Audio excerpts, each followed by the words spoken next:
What turns a seemingly ordinary grandma into the most feared inmate behind bars? In 2024, one grandmother's chilling story of murder and mayhem has prison staff on high alert and fellow inmates trembling in fear.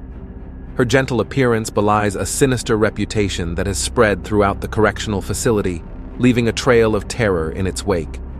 This stark transformation from average citizen to prison's most feared inmate raises questions about the complex psychological factors at play. How does someone cross the line from law-abiding member of society to a figure of nightmarish proportions behind bars? The answers may lie in a perfect storm of traumatic experiences, environmental influences, and potential mental health issues. As we uncover the events that led to this grandmother's infamous status, we'll explore the impact on prison life and the ripple effects felt by both inmates and staff. The journey from ordinary individual to most feared prisoner is a dark and twisted tale. The path to infamy often begins with a troubled childhood, and our subject's story is no exception. Born in 1976 in West Virginia, Krista Gale Pike's early years were marked by instability and upheaval. Her parents' divorce and frequent relocations left her struggling to find her footing, eventually leading her to drop out of high school at 18. These formative experiences would prove to be the first steps on a dark journey that would shock the nation. As is often the case with notorious criminals, Pike's descent into violence didn't happen overnight. Her criminal behavior escalated gradually, starting with minor offenses that barely registered on the radar of law enforcement. But beneath the surface, a storm was brewing. The turning point came in January 1995, when Pike, along with her boyfriend and a friend, committed a crime so brutal it would cement her place in criminal history. Driven by a toxic cocktail of jealousy and rage, Pike lured 19-year-old Colleen Slemmer to a secluded area near the Job Corps training center they both attended. What followed was a 30-minute ordeal of unimaginable cruelty. Pike and her accomplices savagely beat Slemmer, their actions fueled by Pike's belief that Slemmer was trying to steal her boyfriend. The attack was not just an act of violence, it was a horrifying display of premeditated brutality that would haunt investigators for years to come. The motivations behind such extreme acts of violence often defy simple explanation. In Pike's case, the jealousy that sparked the murder speaks to deeper psychological issues, possibly rooted in her unstable upbringing and the insecurities that plagued her youth. This pattern of escalating violence driven by complex emotional triggers is not unique to Pike. Consider the case of Velma Barfield, born in 1932 in North Carolina. Barfield's journey to infamy began with a childhood marred by abuse at the hands of her father. As an adult, she developed a crippling drug addiction that contributed to the disintegration of her family life. Barfield's criminal behavior took a sinister turn as suspicious deaths began to occur around her. Her victims included her own mother and two husbands, all succumbing to arsenic poisoning. The escalation from drug abuse to serial poisoning highlights the unpredictable nature of criminal progression. Barfield's actions, like Pike's, raise questions about the intersection of mental health, addiction, and criminal behavior. In yet another chilling example, Mary Beth Tinning's story adds a disturbing layer to our understanding of how ordinary individuals can transform into notorious criminals.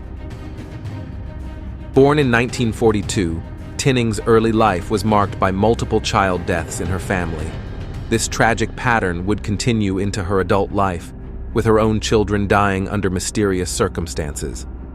Experts later suggested that Tinning may have suffered from Munchausen's syndrome by proxy, a psychological disorder where caregivers induce illness in those under their care for attention.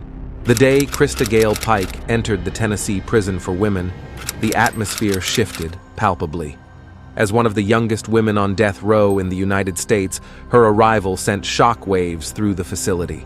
Staff and inmates alike watched warily as this unassuming 20-year-old, convicted of a brutal first-degree murder, took her first steps into a world she would soon dominate through fear and violence.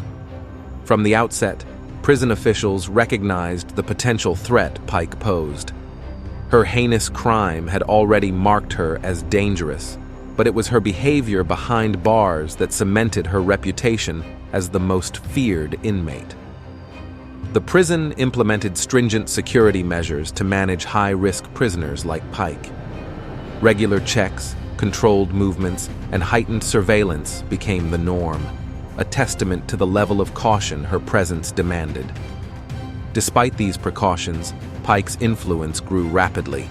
Her interactions with prison staff were consistently problematic, resulting in numerous infractions for aggression and rule violations.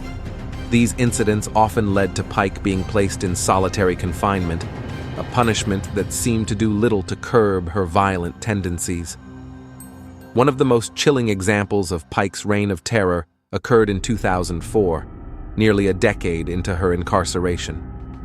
In a shocking turn of events, Pike hatched a plot to murder a fellow inmate. This wasn't just idle prison chatter. Pike meticulously planned the attack, going so far as to create a makeshift weapon. The attempted murder plot was thwarted, but it served as a stark reminder of the constant threat Pike posed to those around her. Pike's psychological tactics played a crucial role in maintaining her fearsome reputation. She employed a mix of intimidation and manipulation, creating an aura of unpredictability that kept both inmates and staff on edge. Her ability to switch from calm to explosive in an instant left those around her in a constant state of anxiety, never knowing when or where the next outburst might occur. The impact of Pike's presence on daily prison life cannot be overstated. Other inmates lived in fear of crossing her path, often altering their routines to avoid potential confrontations. Even the most hardened criminals gave Pike a wide berth, recognizing the very real danger she represented. Prison staff, trained in de-escalation techniques and crisis intervention, found themselves constantly on high alert when dealing with Pike, their training pushed to its limits by her volatile nature. As Pike's notoriety grew, so did her influence within the prison hierarchy. She became a central figure of terror, her very name spoken in hushed tones throughout the facility. The fear she instilled was so profound that it affected every aspect of prison operations, from meal times to recreational activities. Staff members found themselves dedicating significant resources to managing Pike and mitigating the effects of her actions on the wider prison population. To truly understand the transformation of an ordinary individual into the most feared inmate, we must delve into the complex psychological factors at play. Experts suggest that individuals like Krista Gale Pike may suffer from underlying mental health issues, such as antisocial personality disorder. This condition is characterized by a profound lack of empathy and a blatant disregard for societal norms, traits that are glaringly evident in Pike's brutal actions. The roots of such severe psychological disturbances often trace back to childhood experiences. In Pike's case, her unstable upbringing, marked by her parents' divorce and frequent relocations, likely contributed to her later criminal tendencies. This pattern of early trauma shaping future behavior is not unique to Pike. Consider Velma Barfield, whose childhood was marred by her father's abuse and her mother's silent complicity. These early experiences set the stage for Barfield's later descent into drug addiction and eventual turn to poisoning as her method of murder. The case of Mary Beth Tinning adds another layer to our understanding of the psychological complexities behind these heinous acts. Tinning's behavior is often analyzed through the lens of Munchausen syndrome by proxy, a psychological disorder where a caregiver induces illness in others for attention. This diagnosis offers a chilling explanation for the mysterious deaths of her children, highlighting how mental health issues can manifest in unexpected and tragic ways. As we examine these cases, the age-old debate of nature versus nurture emerges. Were these women born with a predisposition for violence, or did their environments shape them into the criminals they became? Many experts argue that environmental factors often play a significant role in the development of violent criminals. The case of Joanna Dennehy serves as a stark example. Her violent tendencies were exacerbated by unstable relationships and substance abuse, demonstrating the profound impact one's environment can have on criminal behavior. However, the interplay between genetic predisposition and environmental influences is complex. Katherine Knight's history of abuse and violent relationships suggests a nuanced interaction between her innate tendencies and her life experiences. This complexity challenges simplistic explanations and underscores the need for comprehensive psychological evaluations in understanding and potentially preventing such extreme cases of violence.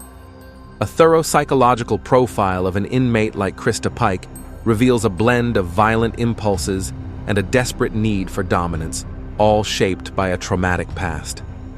Her actions in prison, including the attempted murder plot against another inmate, indicate an ongoing struggle with impulse control and a persistent disregard for human life. These behaviors, while shocking, are consistent with the patterns observed in individuals with severe antisocial personality disorders. The impact of early trauma on future behavior is further illustrated in the case of Alan Warros.